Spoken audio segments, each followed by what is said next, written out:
Serre France, le réseau de conseil et d'expertise comptable présente Parole d'experts.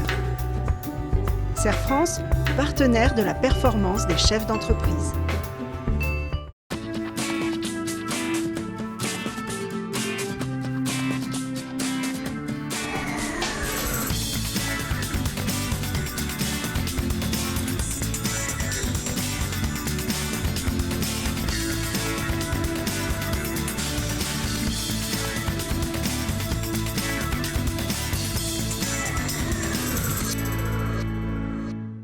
Bonjour à tous, bonjour Christophe. Bonjour Bénédicte. La loi dite El Khomri relative au travail est entrée en vigueur le 10 août 2016. Cependant, la prise d'effet de certaines de ces dispositions est fixée à une date ultérieure ou subordonnée à la publication de décrets. Cette loi apporte d'importantes et nombreuses modifications au droit du travail. Nous vous proposons un focus sur quelques mesures phares.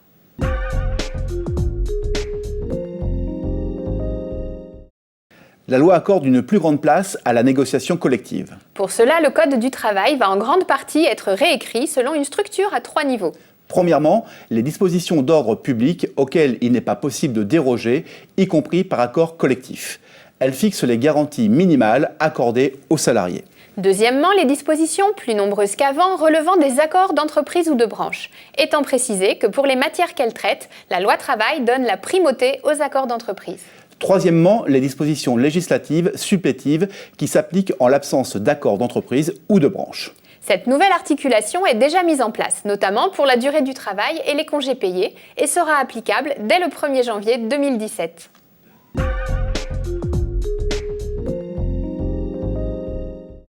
Comme avant, la durée maximale de travail sur une même semaine est fixée à 48 heures. Et la durée moyenne calculée sur une période quelconque de 12 semaines consécutives est limitée à 44 heures. Mais cette durée peut désormais être portée à 46 heures par accord d'établissement, d'entreprise ou de branche, sans obligation de validation par décret. Il est également possible de la porter à 46 heures en l'absence d'accord collectif, après avis des institutions représentatives du personnel et accord de l'inspection du travail. Concernant les heures supplémentaires, jusqu'ici, elles se décomptent du lundi à 0 heure au dimanche à 24 heures. Un accord collectif peut déroger à ce découpage, par exemple avec un décompte à compter du mardi. Leur taux de majoration est fixé par un accord d'entreprise, d'établissement ou à défaut par accord de branche. L'accord d'entreprise ou d'établissement peut déroger au taux fixé par la branche, ce qui n'était pas le cas auparavant, sans toutefois être inférieur à 10%. À défaut d'accord, c'est le taux légal de majoration qui s'applique, 25% pour les 8 premières heures, 50% au-delà.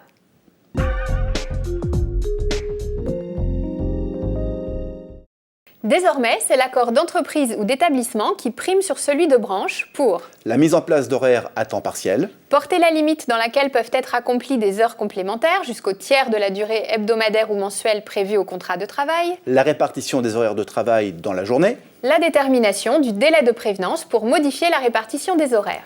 Mais un accord de branche étendu est toujours nécessaire pour fixer la durée minimale hebdomadaire de travail si elle est inférieure à la durée légale de 24 heures, fixer le taux de majoration des heures complémentaires et augmenter temporairement la durée du travail par avenant au contrat.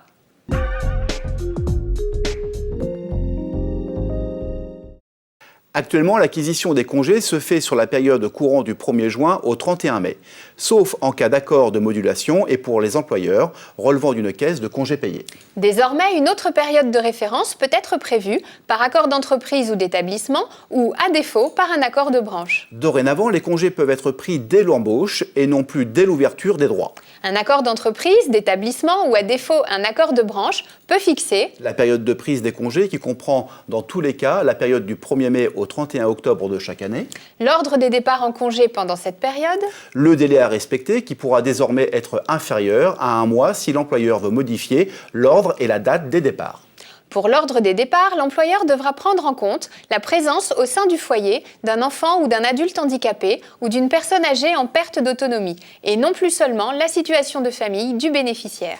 Les salariés concernés pourront prendre en une fois un congé annuel d'une durée supérieure à 24 jours ouvrables. Enfin, l'indemnité de congé payé est désormais due, même en cas de licenciement pour faute lourde.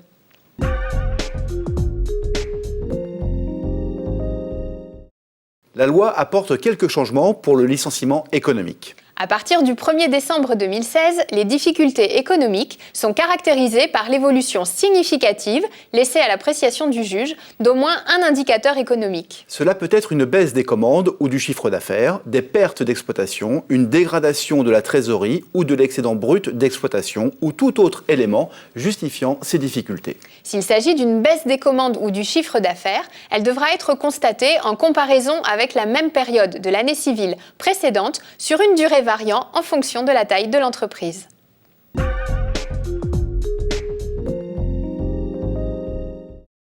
Ce focus sur quelques mesures phares de la loi dite El Khomri illustre l'ampleur et la complexité des changements mis en place. Alors si vous n'avez pas tout retenu de ces changements, nous vous invitons à voir et revoir cette chronique sur Internet ou plus simplement à vous rapprocher d'un conseiller d'entreprise. Rendez-vous le mois prochain pour de nouvelles paroles d'experts.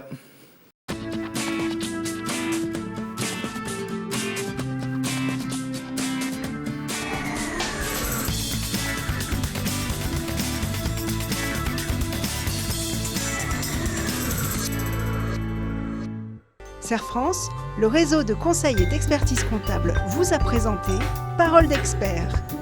Serre France, partenaire de la performance des chefs d'entreprise.